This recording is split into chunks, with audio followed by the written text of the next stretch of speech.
Thank you all for coming today. We're celebrating our 41st year. It's been a great year. We're going to do the business part of the meeting first, and then Art's going to do the presentation for the 2018 Historic Preservation Award. So I am going to, and Art's also the secretary, so he's like wearing many hats today. So I'm going to turn it over to Art.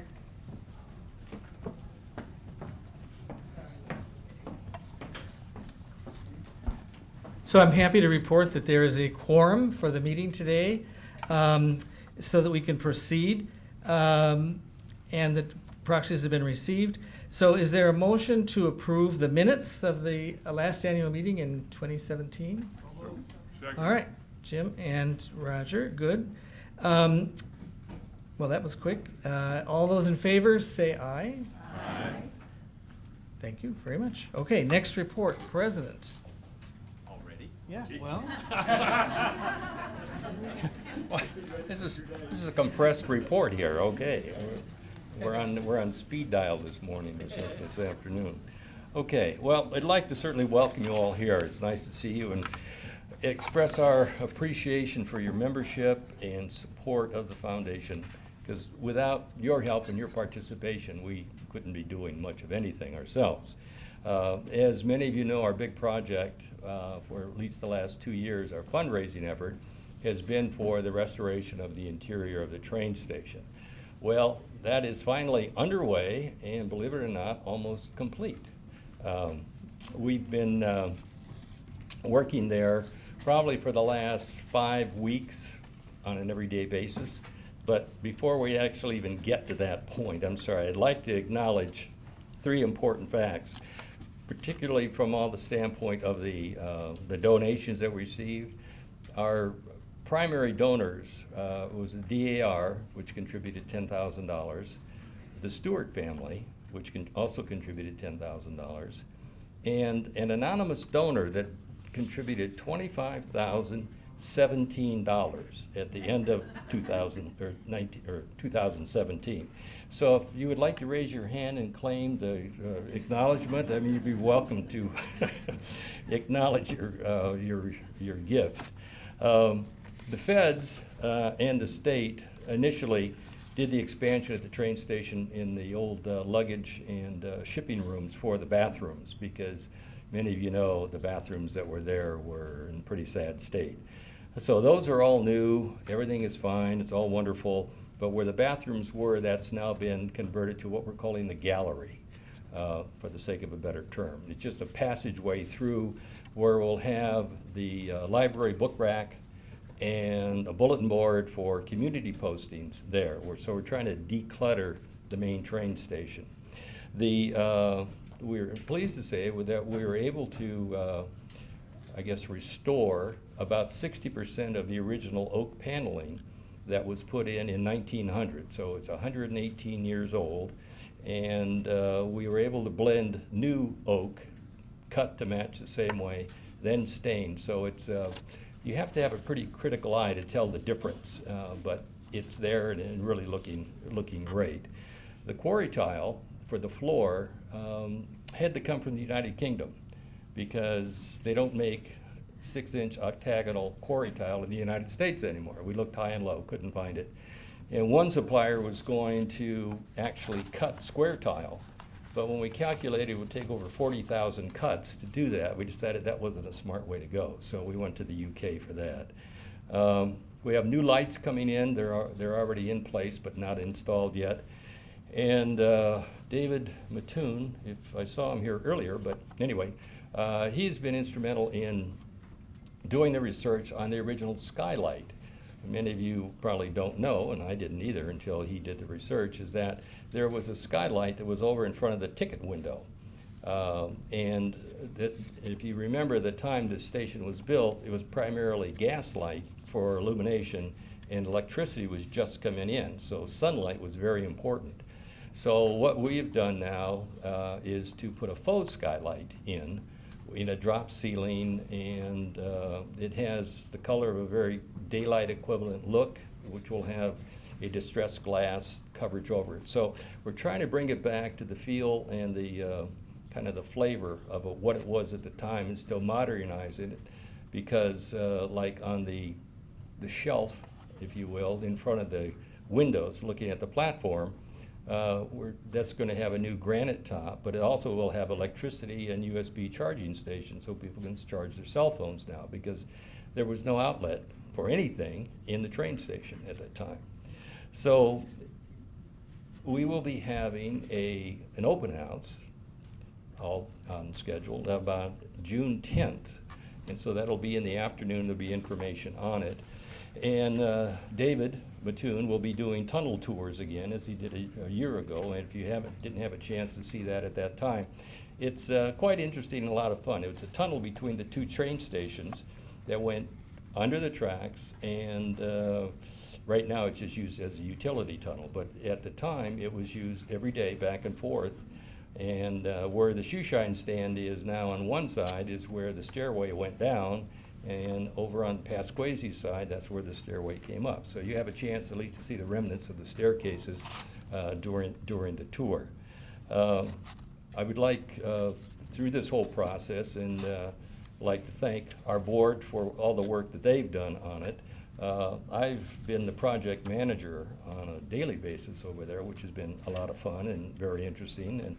And so, in conclusion to that, we're looking forward to this opening, and hope you find it as interesting and exciting and restorative as we do too. So, at that, I would like to turn the next phase over to Debbie for Treasurer's Report.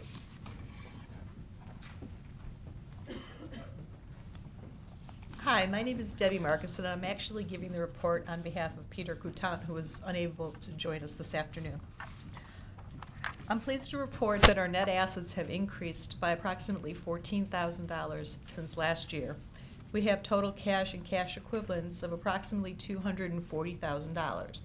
Those are considered to be in two buckets. We have a bucket that's been temporarily restricted for our train station renovation, and then the balance of the funds are available for all other operations of our organization. We're nearing completion of the train station, as Jim just mentioned. So of that approximate $75,000 that we have set aside, anything that we do not need anymore will be turned over and then used for the general operations of the organizations. Our members, donors, and attendees this year were very generous, contributing almost $155,000 to the organization, which is amazing. In addition to funding the operations of the organization, the funds have been used, as Jim mentioned again, for the train station renovation, the publication of our periodic newsletter, and the cost of our educational and special events. So again, thanks to all of you for your generous contributions, and I'm pleased to report that we are in strong financial shape. Any questions? Great, thank you. I'd like to now turn it over to Ingrid Brzezinski, who will provide the development report.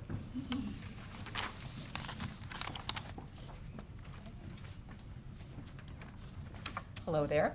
I'd like to say that we now have, our membership has grown to over 400 households, which is really a good number. We're thinking it's due to some of our new programs, like the Vinci program, some of the other programs that we've done, and we've really made a concerted effort to reach out to some new members. The revenue for the year, and I won't repeat what Debbie said, but the membership dues and donations went up to $121,000 from $105,000. Donations are up, probably due to the train station. However, membership dues have decreased. Marcy does send out quarterly reminders, so if people do get them in the mail, you can sign up online. You can do it a few different ways. Income from programs, including the house walk, remained even at about $33,000. We have the train station, again, due to the very generous donations this year, and the open house, and we're very thankful to all of our members and hope to increase membership again this year. Thank you. And now on to programs. Laura? Let's keep this moving, right? So I'm going to report on the programs for last year. And I thought we'd start where we finished last year, which is our annual meeting reception, hosted by the Kleinerts on Sheridan Road. It was a beautiful spring day, and the Kleinerts really stepped up when our original site fell through at the last minute. Our early summer garden stroll was held at the iconic David Adler Greek Revival, built in 1932 on a ravine, former home of Jane and Edison Dick. We had tours of Crabtree Farm in July, led by our own Tom Gleason, and who's the collection manager there, and docents. Our late summer garden stroll was held at the home of Ann and Cliff Miller. Fittingly, it was the gardener's cottage on the grounds of the former Byron and Harold Smith estates. The annual benefit architectural house and garden tour at the end of September focused on the work of Howard Van Doren Shaw and his associates. It included a tour of Ragdale and 4 homes on North Green Bay Road. And our annual holiday party was generously hosted by longtime supporters, the Kent Wollison family. We celebrated architect John Vinci in March with a presentation and book signing by Vinci and the authors of the book, Life and Landmarks. And now I'm happy to give you some highlights of this year. As always, 2 summer garden strolls, tours of Crabtree Farm, and our benefit tour on Sunday, September 23rd. But first, as I think was already mentioned, to give another plug, we celebrate the completion of a project begun in 2009, the interior rehabilitation of the Lake Forest train station. All are invited to a community open house on Sunday, June 10th from 1 to 3. Bring the whole family. And as always, you can mark your calendars and consult the website for up-to-date information. Thank you.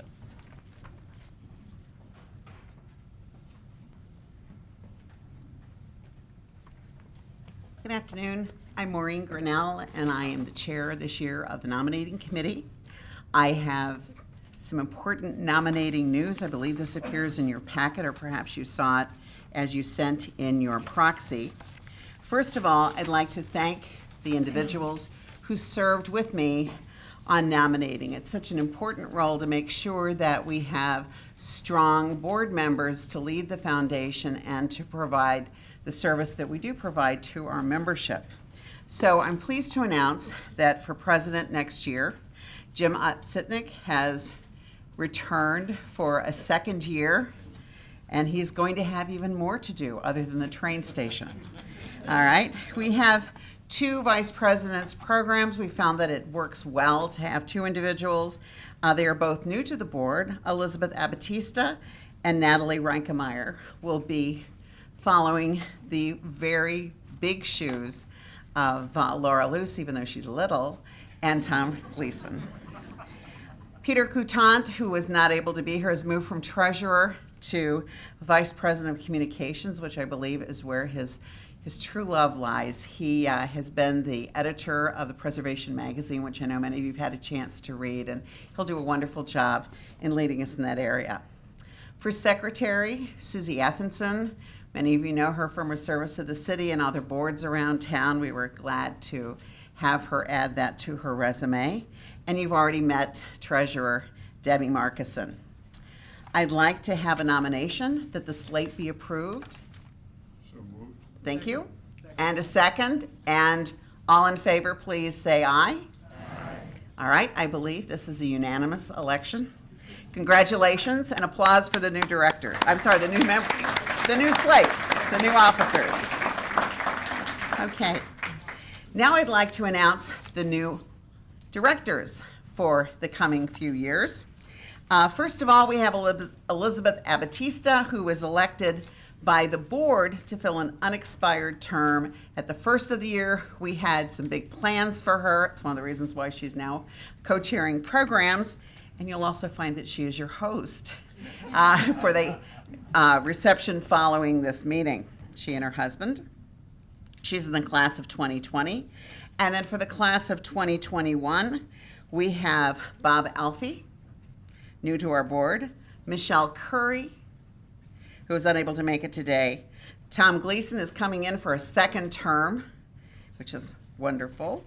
Angela Fontana, new to our board. Laura Luce, signing on again, this time as development. Roger Moore, once again. Roger is indefatigable. Jim Upsitnik, we've already heard. And then we've also added Monica Ruggles.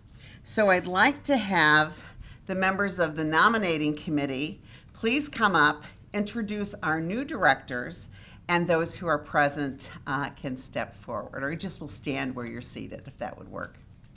So I'm going to need Susie. Yes, okay. And let's see, we've also got Art and Laura and Ingrid. Okay, I'll start with Elizabeth Abatista. And Elizabeth had a wonderful corporate career with, I believe, Accenture before coming to broaden her resume and volunteer work, a lot of it being with the Lake Forest Public Schools in many capacities, fundraising, friend-raising, membership, and programming. Her 2 children went to college, which may have been sad for her, but glad for us. The 2 twins went off. She had a little bit of extra time, and we snagged her. So Elizabeth is one of those people who I think could probably run a small country. We're very glad that she's joined our board.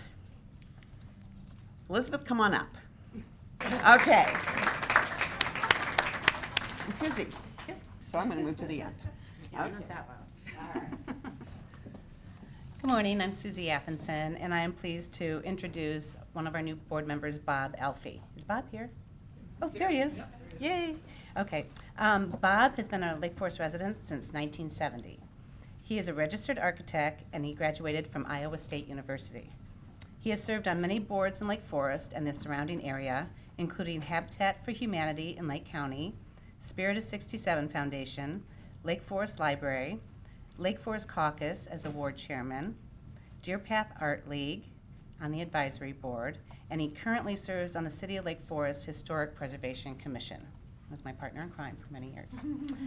Bob is interested in joining the Preservation Foundation because, quote, having lived and worked for so many years in Lake Forest, I am proud of the volunteerism of the community and the efforts to preserve the unique architectural heritage of the city. I would like to do my part in furthering this endeavor. So the Preservation Foundation is thrilled that Bob has agreed to join the Board of Directors, and I'd like you all to please welcome Mr. Bob Alfie.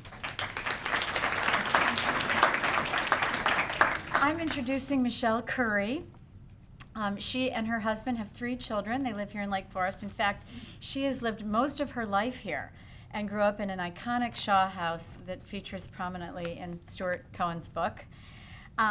For many years, she was corporate cash manager for UBS, and she's been on the infant welfare in Lake Forest for over 10 years. She currently serves as treasurer of Antiques in the Field.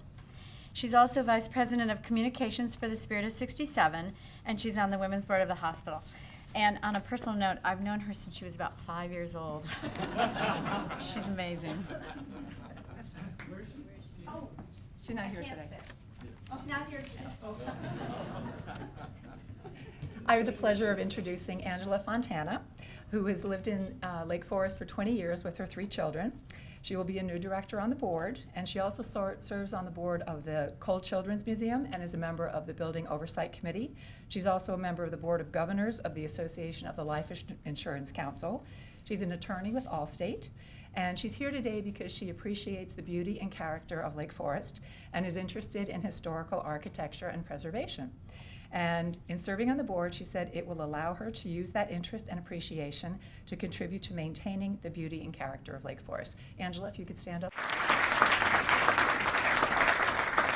And I'm introducing a person who isn't here today because she's out of town for the weekend, Monica Ruggles. She and her husband have practiced architecture here in town.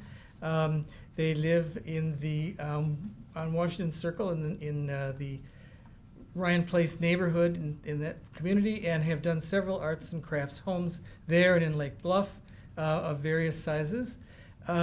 She is a member of. She went to the University of Milwaukee. The University of Wisconsin at Milwaukee. And that's for her architecture degree, and she is a member of the AIA, and we're delighted to have her joining us. She is happy to be with us, but isn't here this weekend. Thank you.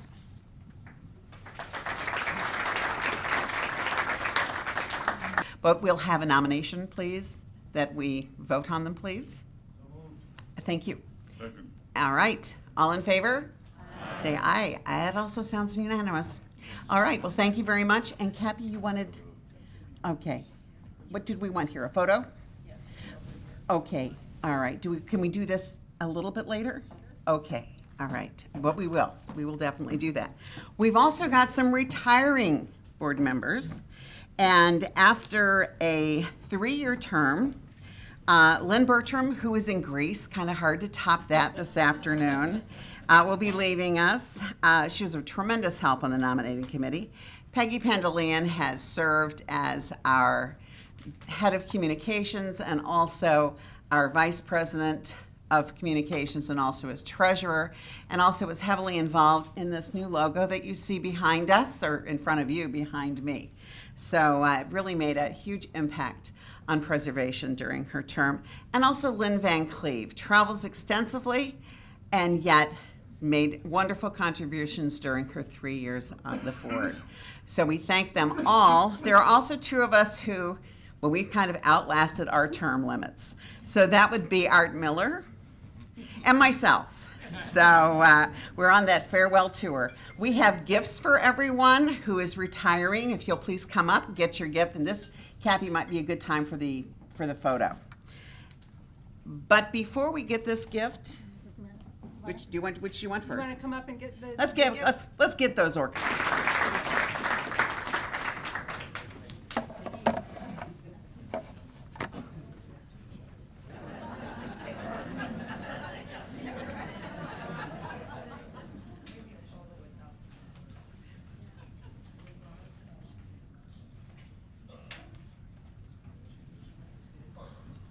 Thank you, Maureen. Maureen, thank you for all your work on the nominating committee. It's been a great job. Thank you for all the people that were involved in it. And I would like to introduce one more important piece of business today. Art Miller has been a vital part of the Lake Forest Preservation Foundation for almost 3 decades, serving many volunteer roles, including 2 terms as president. He has an incredible passion for history and an astonishing memory of the facts of who, why, when, and where. He is never too busy to share his knowledge or go on the hunt for the answer he doesn't have. Art has been instrumental in the growth of the foundation and the increased respect it has received from the community and city government. Through his passion to educate and advocate for the preservation of Lake Forest's unique visual character, he has guided many an architect, builder, and homeowner. His knowledge and opinions are sought by the Lake Forest Historic Preservation Commission, city planning boards, experts in the field of historic preservation. He has co-authored several books relating to the roots, history, and architecture of Lake Forest, and he is always a favorite choice as a lecturer on these topics.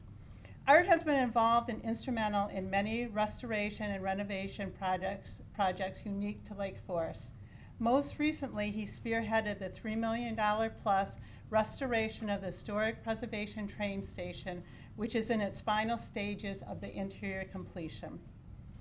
The community of Lake Forest and its future generations will forever benefit from Art's expertise, dedication, and love of history and community. So for these reasons, I'd like to ask for a motion to approve Arthur Miller as an honorary lifetime director of the Lake Forest Preservation Foundation. So moved. Second. All in favor? Aye. Any opposed? Okay, the motion is carried. And Art,